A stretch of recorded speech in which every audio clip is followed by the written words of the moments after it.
김어준의 뉴스공장.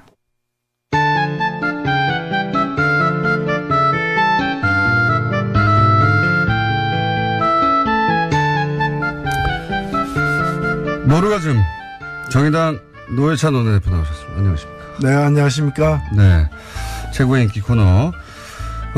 그런데 원내대표님을 옆에 두고 저희가 다른 분과 전화 연결 잠깐 해야겠어요. 네. 아, 괜찮습니다. 누구인가요? 코너인 코너. 예.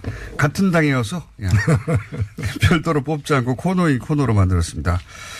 어제 페이스북에 갑자기 글을 하나 올리셨어요. 예, UAE 관련해가지고 새로운 사실을 깨달았다고. 그래서 저희가 긴급히 전화 연결을 합니다. UAE 관련해서 홈런을 날리셨던 분이죠. 정의당 김종대 의원 전화 연결됐습니다. 안녕하십니까? 네, 안녕하세요. 네. 어제 페이스북에다가 내가 이걸 왜 몰랐을까? 아, 맞다. 이런 글을 올리셨어요? 네. 내용을 좀 소개해 주십시오. 뭡니까? 예, 몇 가지가 있는데요. 네. 우리가, 지난주 9일날, 화요일날 김태형 장관이, 네. UAE하고 군사비밀협정은 대통령과 국회 모르게 내가 다 했다. 그랬죠. 이러면서 충격적인 인터뷰를 했는데, 예. 여기에 너무 놀란 나머지 이면을 생각 못 했습니다. 네. 어제 깨달으셨군요. 예, 어제 깨달아 일주일 걸렸어요. 김태형 장관이 내가 다 했다고 한 건 가서명이고. 가서명. 그 협정이 발효되는 본서명은 정부조직법상 외교부 장관이 반드시 하게 돼 있습니다. 어허. 그러니까 김태형 장관이 자기가 했다는 거는 본서명을 하기 위한 예비 과정을 이야기하는 것인데 이걸 우리가 깨닫질 못했습니다. 이후에 그 본서명, 그 UAE하고 군사비밀협정 본서명은 외교부 장관이 서명을 했고요. 이것은 김태형 장관이 서명한 그 다음 달 2009년 12월에 MB가 배석한 가운데 UAE 가서 유명한 장관이 체결하는 별도 과정이 있습니다. 그러니까 이명박 대통령이 직접 개입했다는 것은 이 대목에서 드러난다. 예, 김태형 전 장관 단계는 아니라지라도. 김태형 전 장관이 본인이 몰래 했다는 것은 설사 본인이 주체가 돼서 했다 하더라도 그건 가서명에 불과하고 본서명은 외교부 장관이 하게 돼 있고 그랬다는 것은 이명박 전 대통령이 보고가 되었고 이명박 전 대통령이 알고 있는 상태에서 했을 수밖에 없다 이런 말씀이신 거죠? 예, 그렇습니다. 예, 간단한 사실이었는데 네. 김 장관의 인터뷰에 현혹된 나머지 그 사실을 뒤늦게 깨달았고요. 첫 번째는 그다음에 협정 내용도 자동 개입 조항이 들어가 있다는 걸 김태형 장관이 시인하지 않았습니다. 예. 네, 그냥 추상적인 자동 개입 조항인 줄 알았는데 그게 아니고 한 UAE 연합 그 군사 지휘 체계도 구성하고 공동 작전 계획도 수립하고 유사시에 우리 군의 그 UAE 투입을 위한 증원부대 편성이라든가 거의 한미동맹 수준의 버금가는 이러한 내용으로 구체화된 내용이 이 협정에 담겨 있다는 거. 이런 것들을 봤을 때 최근에 그 협정을 이행하는 과정에서 송영무 국방장관은 이건 뭐 도저히 이행이 불가능하다고 판단했던 구체화된 내용이 더 들어있다는 것. 그게 단순히 자동 개입 수준이 아니라 대단히 구체적인 내용이다 이게. 예, 네. 한미동맹하면서 배운 거는 UAE 가서 다 써먹으려고 했던 것 같아요. 그렇군요. 내용이 더 심각하다. 그리고 그 외에도 또 있어요. 이런 지적도 하셨어요. 이것이 이제 임종석 대통령 비서실장이 UAE 방문해서 이런 일이 터진 거라고 언론들은 보도를 했고 전반적으로 다들 그렇게 이해했는데 그게 아니다. 이 문제가 본격적으로 불거진 것은 다른 시발점이 있다. 이렇게 말씀하셨어요? 저는 의혹의 초점은 작년 11월 중순이에요. 네. 이명박 대통령이 왜 중동에 방문했느냐. 바레인에 갔었죠. 그때 당시에 바레인에 간 걸로 되어 있단 말입니다. 예. 근데 분명히 그 전에 11월 초에 송영무 장관이 갔을 때도 그다지 탈이 안 났는데. 네. 이명박 대통령이 중순에 갔다 오고 논란이 격화되면서 무언가 비상사태가 발생이 됐다. 이건 현지에서 감지가 된 겁니다.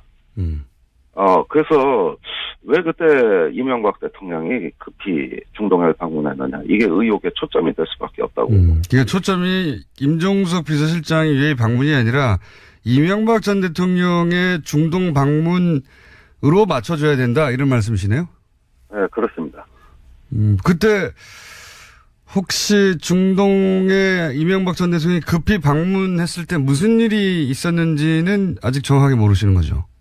예, 제가 일단은 뭐 듣고 있는 증언은, 예. UAE를 사이에 두고, 예. 문재인 정부와 이명박 대통령 간에 묘한 게임이 전개되고 있었다고 보는 것이죠. 분명히 우리는 과거 정부의 어떤 잘못된 협정을 수정하려고 시도했던 것이고, 예. 이명박 대통령은 그러면 이게 원전으로 불똥이 튀고, 자기의 자원외교 업적이 훼손되고, 위신이 추락할 수 있다는 가능성을 염두에 뒀던 것이고, 그러다 보니까, 문재인 정부와 이명박 대통령이 다 중동으로 달려가는, 이런 어떤 이상한 일이 벌어졌다는 것이고요. 그래서 작년 11월 상황에 대해서 면밀한 검토가 필요합니다. 이명박 전 대통령이 중동에 가서 단순히 강연만 하고 온 게 아니고 그 강연이 급히 잡힌 것은 사실은 강연을 명분으로 해서 가서 뭔가 하고 왔다. 근데 그게 뭔가 좀 이상하다. 뭔가 좀 이상하다. 그걸 밝혀야 하는 거다 지금 이런 말씀이시네. 예. 예. 이런 말씀이시고. 그리고 또 마지막으로 얘기한 것이 그 UA 원전의 경제 효과도 언급을 하셨어요. 이 대목은 어떤 이야기입니까? 예, 제가 다시 확인해 본 결과 400억 달러 원전 수주라는 예. 이명박 대통령 측의 그 말은 사실과 맞지 않는다. 원전 수주가 아니라 투자라는 것이죠. 실제 그 금액은 400억 달러가 아니라 180억 달러고 그 중에서 100억 달러가 한국 부담이에요. 나중에 원전을 이렇게 투자해서 지면 전기료라든가 그 운영 수익으로 우리가 원금을 회수하는 것이기 때문에 이건 원전 수주가 아니라 원전 투자라고 봐야 됩니다. 투자권을 따낸 것이다. 그래서 400억 달러 원전 수주 이건 답도 없는 얘기고 과장된 수치라는 것입니다. 알겠습니다. 여기까지 하고요. 우선 그 문제 제기를 하셨으니까 이명박 전 대통령이 중동에 왜 갔는지 한번 파악해 보신 후에 다시 한번 좀 구체적인 게 나오면 연결 다시 하겠습니다. 오늘 말씀 감사합니다. 예, 감사합니다. 예. 김정대 의원이 급히 페이스북을 쓰셔서 포커스는 이명박 전 대통령의 중동 방문에 맞춰야 된다 이렇게 말씀하셔서 저희가 연결을. 근데 또 따로 하려고 보니까 정의당 대표와 의원이 연속으로 했어가지고 코너인 코너로 저희가 해보겠습니다. 이 문제는 의미 있는 지적인 것 같아요, 굉장히. 그죠? 예, 저희들 다 파악을 하고 있고. 아, 그래요? 예. 아니, 지금 일부 언론에는 지난번에 원내대표들 만난 걸로 인해가지고 다 덮어졌다 이렇게 얘기하는데 그건 사실이 아니고요. 예.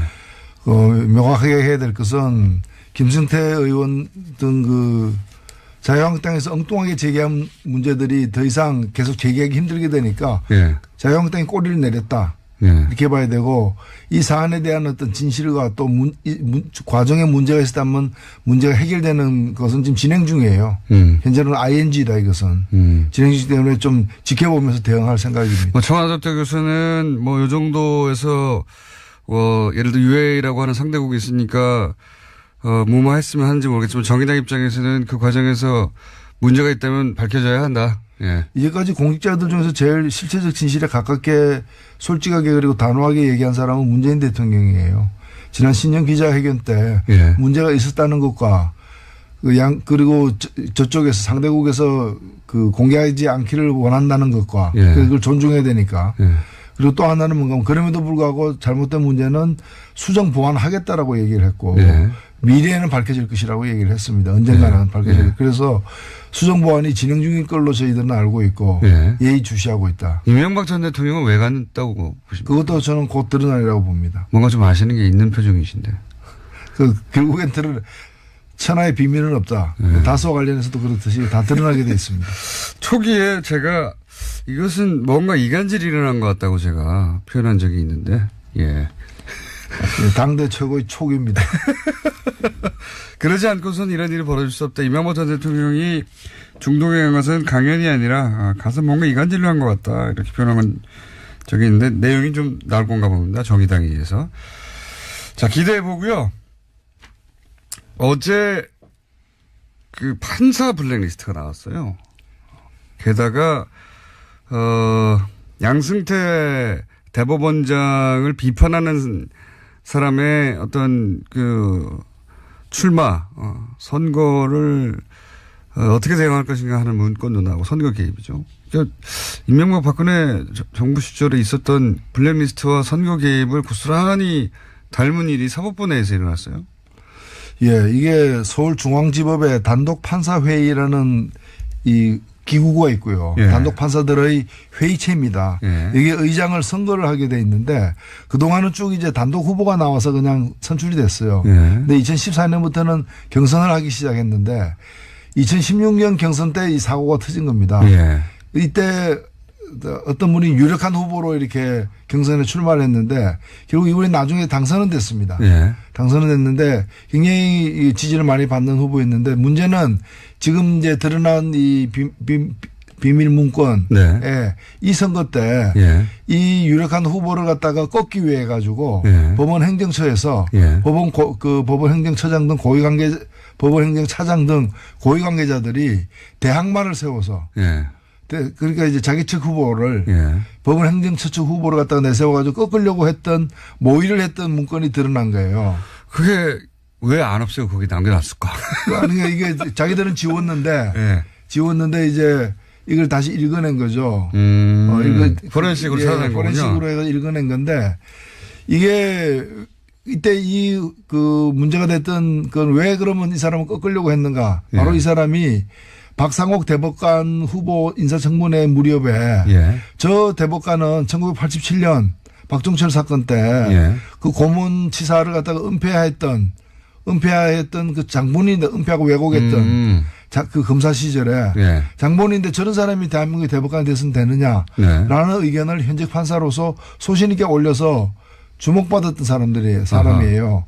이 사람을 안 되게 만들려고 했던 거예요. 그러니까 이게 꼭 이런 겁니다. 노조 위원장 선거를 하는데 예. 위원장 후보가 깐깐하니까 회사 측 후보를 내세워가지고 꺾으려고 했던 부당노동 행위죠. 예. 이게 사실은 헌법의 법관의 독립이라는 게 외부 권력으로부터의 독립도 있지만 사법부 내부에서의 독립도 중요한데 헌법을 갖다 위배한 부분이 있고 또 이것은 이 법률적으로도 보면은 이거야말로 직권남용인 거죠. 그렇죠. 대법원장, 그 법원 행정처라는 게 이제 대법원장의 오른팔들이 있는 자리니까요. 예.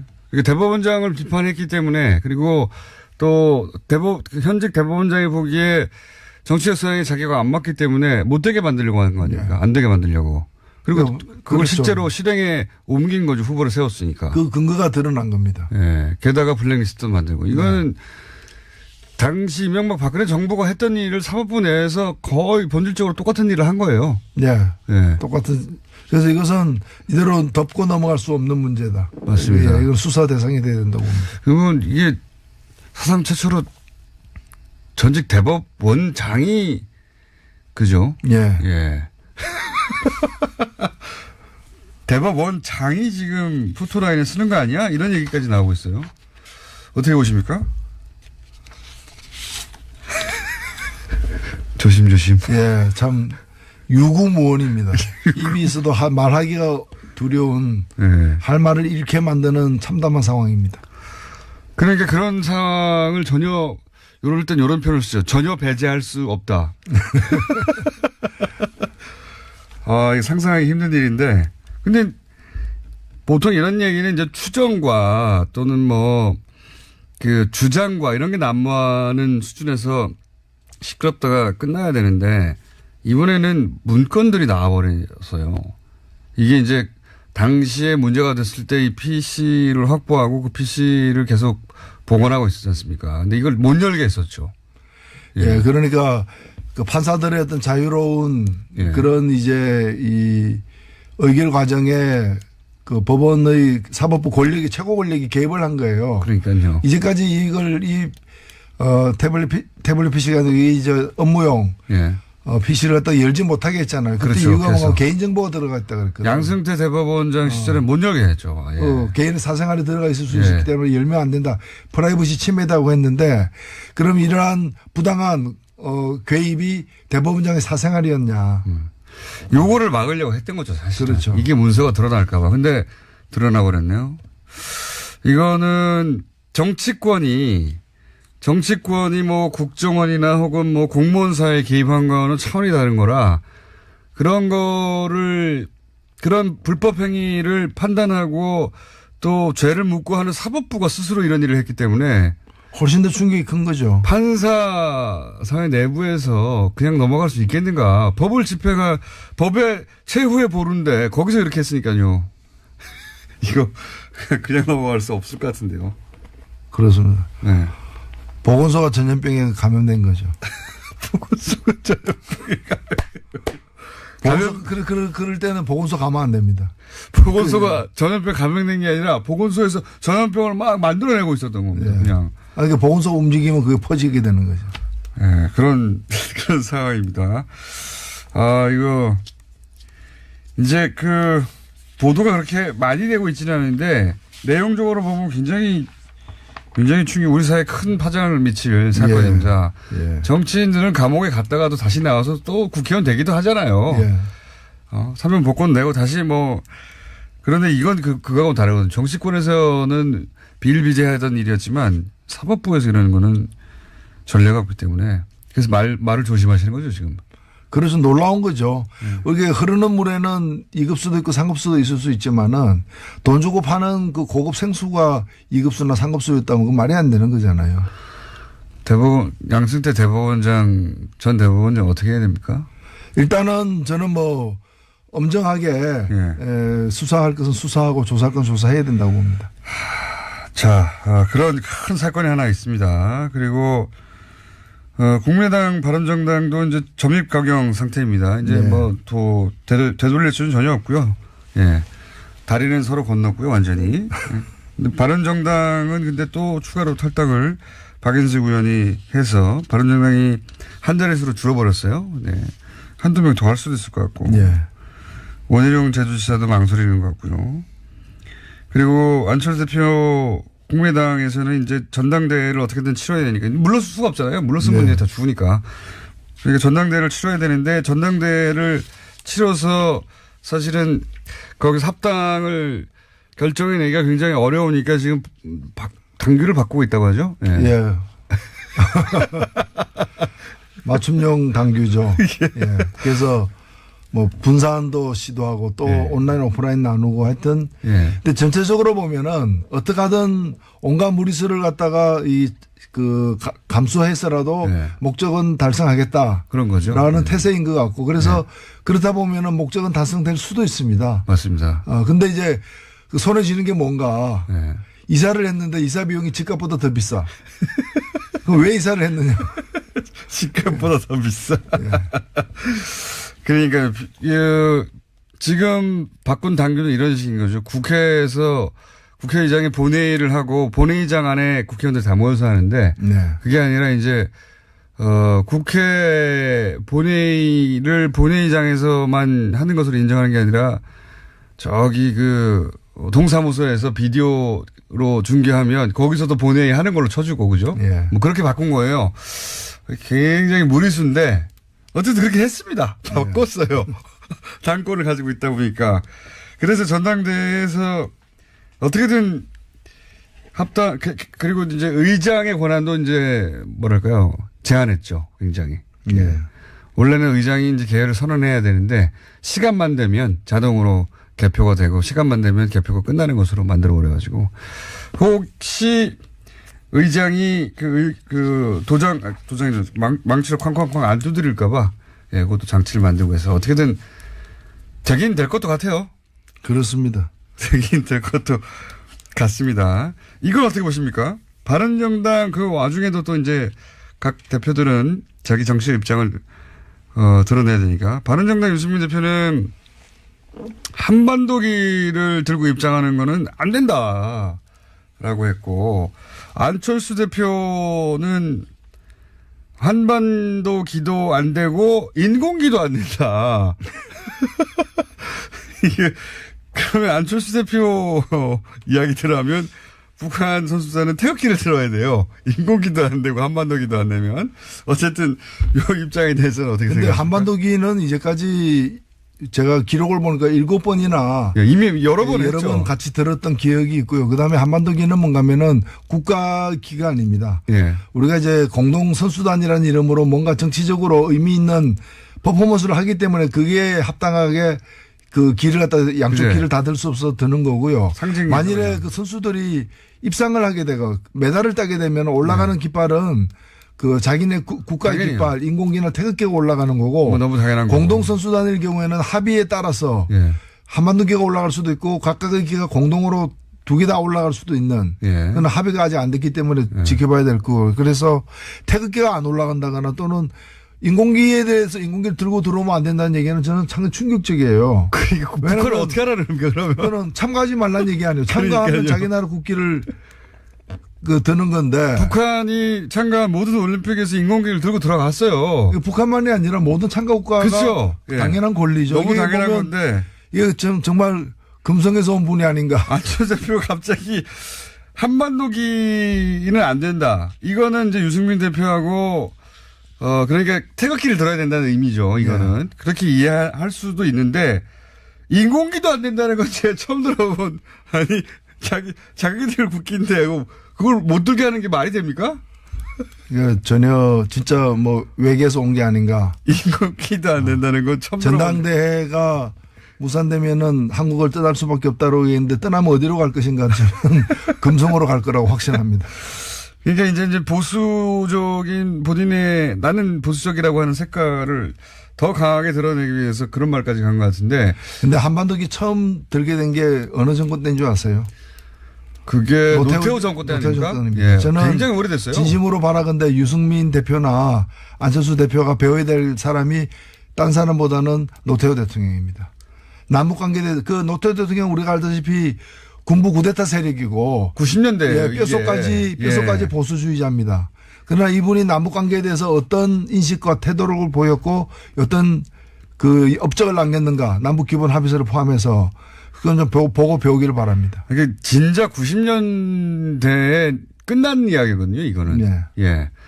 그 한반도기를 들었다고 해가지고 우리가 북한 편을 드는 것도 아니고. 들면 한반도기를 들어야지 그럼 일본 열도기를 들 겁니까? 근데 이게 2018년에 다시 한반도기는 안 된다고 하는 게 야, 이 시계를 거꾸로 들어도 너무. 한반도기는 안 된다고 할 것 같으면은 남북 대화 안 된다. 이렇게 얘기해야 앞뒤가 맞는 얘기인데 그런 얘기는 또 왜 안 하는 거죠?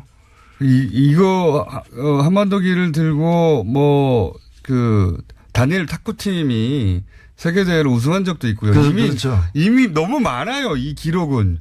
근데 갑자기 이건 안 된다고 하고 더 나아가서는 인공기는 절대 안 된다. 이거는 처음 들어본 이야기예요. 어디서도 들어본 적이 없는 그런 이야기들이 오고 가고 있습니다. 네. 저도 이 무슨 얘기 인공기를 못 들게 할 권리가 없는데 누구에게도 예?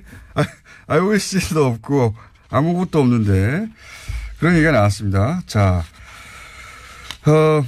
다스는 이제 거의 끝나가는 거 같죠? 분위기가 그죠? 네, 마지막까지 계속해서 양파 껍질 벗기듯이 변명을 하면서 어떤 정황이 나와도 그래서 그거 하긴 내가 했다. 그 이제 설립 과정을 주도한 것에서 우리 형님 소유의 회사인데 회사를 설립하는 데서 나만큼 하는 사람이 우리 집안에 없으니까 내가 다 해준 거다. 뭐 이런 식으로 지금 변명을 그렇죠. 하고 있는 것 같아요. 네. 그렇게 해서 될 일이 아닌데. 될 일이 아니죠. 될 일이 아닌데 어떻게든 끝까지 인정하지 않는 게 이명박 전 대통령의 특징이니까요. 그렇죠. 모든 의혹에 대해서 항상 그래왔습니다. 절대 인정하지 않는 것으로. 그리고 나서 어떻게든 해결하려고 하죠. 뒤로. 과거에는 그게 통했습니다. 대통령이기도 했고 이번에는 어렵다. 그런 생각이 저는 들고 게다가 특활비까지 이게 터졌어요. 예, 그 특활비는 사실 대통령의 지시가 아니고서는 갈 수가 없는 돈이에요. 실제로 그렇죠. 다른 지금 박근혜 정부 때도 특활비 간 걸 보면은 국정원장이 다 알잖아요. 예. 그 정도 액수는 국정원장이 모르고서는 갈 수가 없거든요. 국정원 직원이 마음대로 줄 수 없는 액수 아닙니까? 그렇죠. 그 국정원장이 안다는 얘기는 돈을 달라고 한 쪽이 단순 청와대가 아니고 단순 청와대 실무자가 아니라 그쪽 대통령이 했다는 거죠. 대통령이 아닌데 어떻게 국정원한테 돈 달라고 합니까? 이게 세상에 그거야.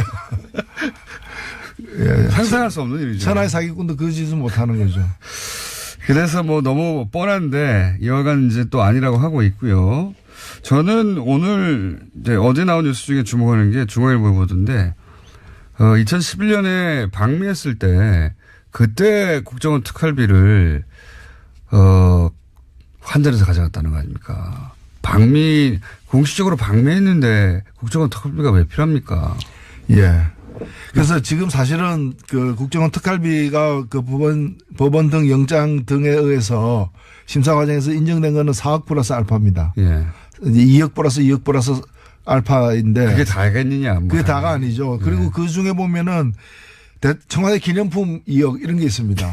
말도 안 되는. 아니 그러면 기념품 2억 그 사소한 일에 2억씩이나 갔다면은 그 전에 없었고 그 후에 없었겠느냐. 그러니까요. 레일 깔아놓고 기차 한 번만 지나갔다. 이게 누가 믿습니까? 처음에 어렵지. 한번 열렸으면 계속 오는 거죠. 그렇죠. 영수증 안 남는다고 생각하고 특히 이 2011년 방미 기간에 그 가져갔다고 하는 특활비 있지 않습니까? 그거는 그 보도가 이명박 전 대통령 부부라고 표현해서 나왔거든요. 그 얘기는 굳이 부부라고 표현한 이유가 있는 것 같아요. 그 중에 일부가 혹여 당시 김웅 여사한테 간 게 아닌가. 그랬다면 양상이 달라지는 거 아닙니까 이제. 부부는 뭐 경제 공동체니까 같이 썼겠죠. 그걸로 예를 들어서 뭐 굉장히 사적인 용도의 돈을 썼다든가. 그렇죠. 뭐 박근혜 대통령도 기치료, 국가의상원, 의상 만든 데도 썼으니까요. 굉장히 사적인 용도에 썼다는 게 일부라도 드러나면 이건 양상이 완전히 달라질 수 있습니다. 개봉박도입니다. 혹시 뭐 아시는 거 없습니까? 나오리라고 확신합니다. 그렇군요. 확신하시는 거 보니까 뭔가 아시는 이야기가 있는 것 같은데. 저도 좀 들은 얘기가 있고요. 이 방송 끝나고 한번 맞춰봐야 되겠습니다. 자, 여기까지 듣겠습니다. 지금까지 정의당 노회찬 원내대표였습니다.